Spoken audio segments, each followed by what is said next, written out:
కాడు.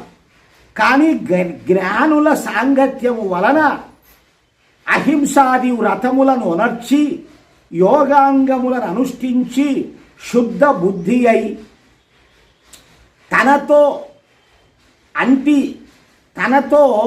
అంటి సర్వత్ర వ్యాపకుడై ఉన్న పరమేశ్వరుని అతని మహిమను గాంచును.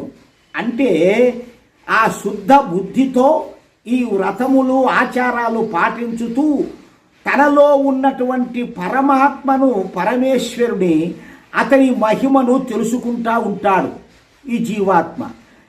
నాడు అతడు దుఃఖముక్తుడై మోక్ష సుఖమును అనుభవించును. అప్పుడు ఈ దుఃఖాల నుండి ముక్తుడవుతాడనమాట, విముక్తి పొందుతాడు.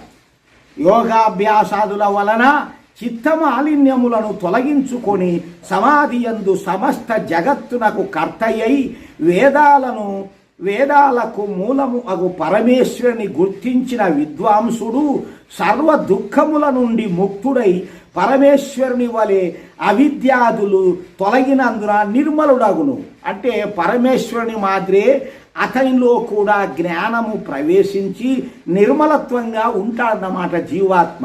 ఇవన్నీ చేయగా ఏమిటి ఈ యోగాము అభ్యాసాలు ఇవన్నీ ముందు ప్రథమంలో యజ్ఞయాగాదులు ధ్యానము ఇట్లాంటివన్నీ చేసుకుంటూ చివరి దశలో ఈ యొక్క ముక్తులయ్యడానికి మార్గం కల్పిస్తాడు.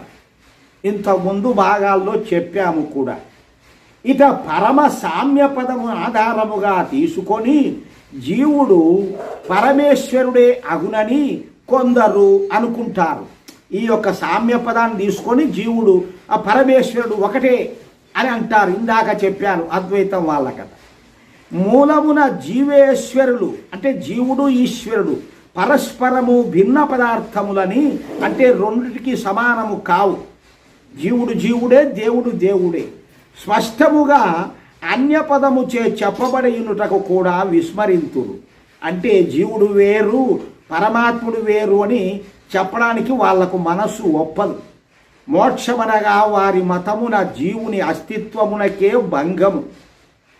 అంటే వాళ్లకు మోక్షము రాదన్నమాట. అద్వైతం వాళ్ళకు లేదంటారు.